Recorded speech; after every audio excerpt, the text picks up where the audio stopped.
Star-Lord's Baby, I'm gonna cut your head off and give me the beer.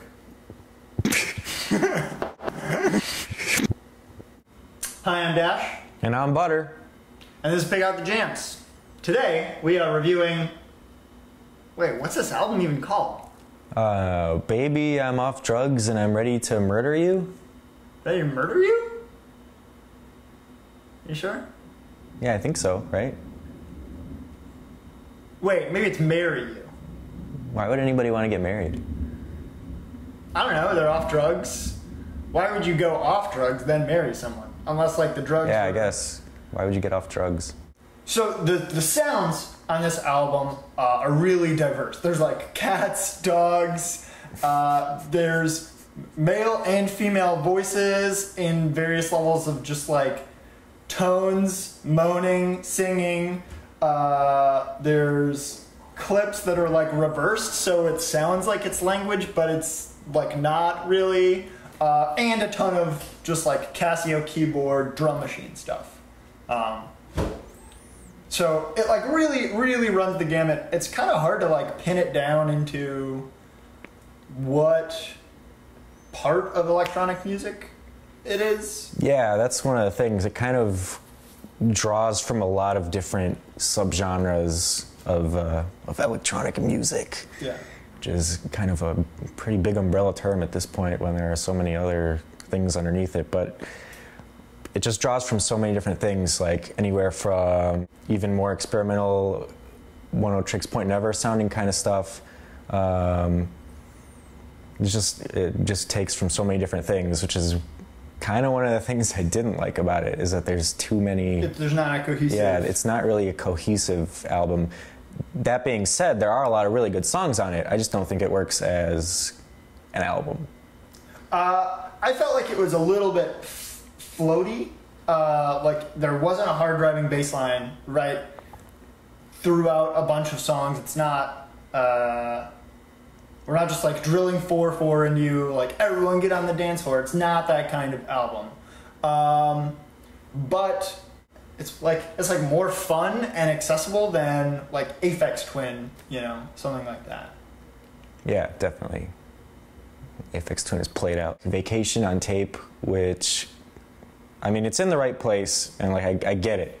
I know what it's doing. I know the point, but I just don't think it works. It sounds kind of sloppy to me. Maybe if it was only, like... I disagree with you on that track. Okay. We'll get to that later.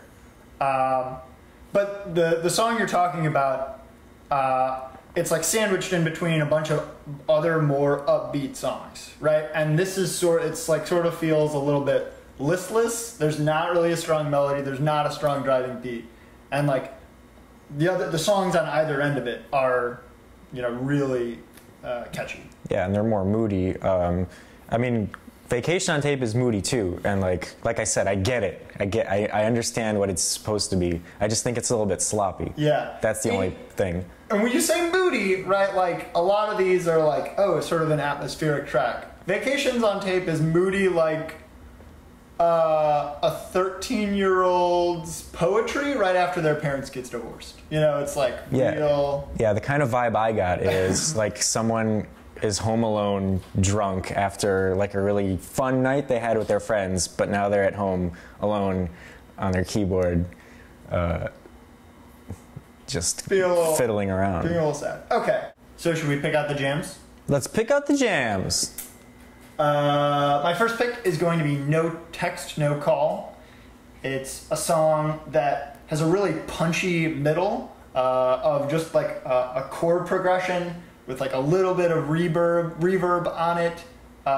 Really, like, 80s sheen to it. But it, like, it's really punchy, and the chord progression, like, makes you take notice.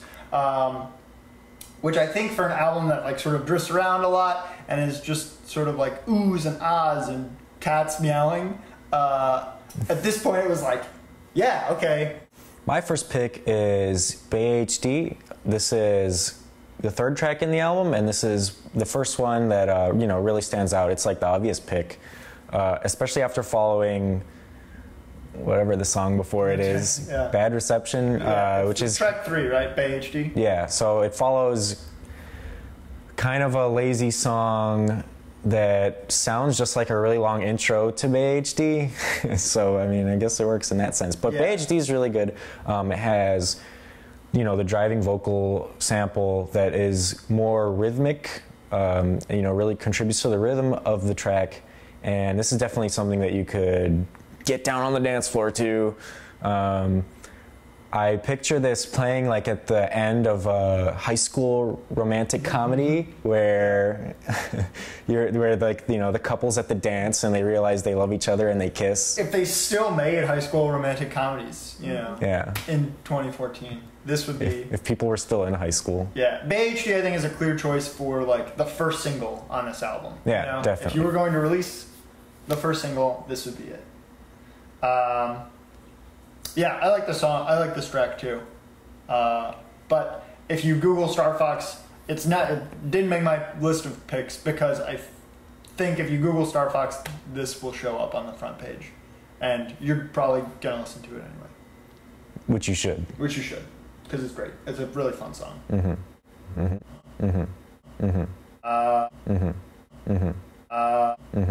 My second pick is Feels Good. It's track 10 on the album. And I think it's just hands down the best song on that album. It doesn't really sound like anything else. It's the most dancey. It goes through a number of different shifts that are all really interesting things. And I don't know. I just think I've listened to it more. I've listened to this album for the past 2 weeks, and this is the song that I keep selecting. This is the one song I want to hear over and over again. Yeah, that's also my second pick. This one is sort of like a fusion of industrial and chiptune. Yeah. It's really bizarre. There's a lot of fun, wacky sound effects. I think there's a slide whistle, which is my favorite. Yes. My favorite sound of all time. It's like one of those. It sounds like that toy where you turn it and goes whoop, and then you flip it up so it goes ooh. But that makes the driving hook, which I think it's such a weird sound that you don't expect to groove out to that woo sound. Yeah. So that was definitely a highlight. Yeah. My third pick is that song Butter did not like in the very beginning. What's it called? Vacation on Tape. Vacations on Tape. I really like that song. It just sounds like it should be on the soundtrack to the David Bowie movie Labyrinth. That's why. That's the only reason. I don't think it's particularly great. I don't think it really fits in. I just think it should have been in the movie Labyrinth. I still think it's sloppy in some parts. Okay, I'm talking about the movie Labyrinth, by the way. Really? With the but what about David Bowie's codpiece? That's not sloppy. That's well cast. That's definitely the least sloppy thing in the movie. But and his legs. That movie is really all about David Bowie's legs and hair, which makes me feel strange, and I think changed some children's minds about their own sexuality in the 80s. Or when was that movie made? It's from the future. I like track 7 because it's from the future, just like David Bowie's legs in the movie Labyrinth. All right, and my last pick is Slow Jams, which is the secret best song on the album. In stark contrast to Bay HD, where Bay HD has more grounded rhythmic vocals. Slow Jams has ethereal melodic vocals, and it's a lot more moody. Compared to Bay HD, which is kind of just still fun. Slow Jams is definitely my favorite song on the album. And it comes at the end, which adds to the mood even more. Right before outro. We should note that this album has an intro and an outro, which makes it very helpful to know what order to listen to the songs in case you got a reverse CD player or the MP3s got mixed up on your computer. Yeah. But this actually doesn't exist on CD format. It's only on tape, so anyone with a reverse tape player out there, if you start the outro, don't do that. Yeah, you'll know because you'll be walking backwards. Yeah. First time ever, pick out the Jams world exclusive, an anti-pick. I really liked this album a lot, start to finish, except for track 4, which is called something like All My Cats Will Surely Die, which has scary cat noises. I didn't like it. Every time I would, like, after the first listen, I just skip this track every time I listen to the album all the way through. I don't like that song at all. It gives me the heebie-jeebies. It's not fun. What do you think of that cat track? I still don't expect the cat noises when I hear that song. And then they come on and I think it's my cats, but it's not.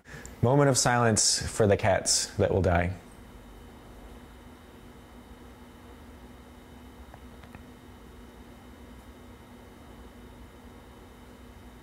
Okay. Let's rate this album. All right. What did you think? Collect, consume, or caca? Collect. I'm giving it a collect. I think it's a really good album. I enjoyed listening to it, and I'm going to keep listening to it for a while. I just really liked it, especially track 10 and Bay HD and Slow Jams. And like half the tracks are really good. You could just name half the tracks, and the ones that aren't about cats are great. I'm gonna give it a consume 0.5. Mostly because I think that the tape format is really stupid, and that's the only format he decided to release this in. You know, if it was like a CD or vinyl, I would say collect. Yeah. And that's pretty much it. Like it's, you know, it's definitely great album. Just I hate tapes. I think tapes are stupid. Okay, yeah, don't get it on tape. So when I give it a collect, here's what you should do. You should pay for it in a digital format, print out the album artwork, and then wrap it up, you know, in a jewel case or something. Yeah. Especially since I think you can only get the tapes if you live in the UK, and I fucking hate the UK too, so... Yeah. Like, there's two things that I hate. So, you know, consume 0.5. Okay.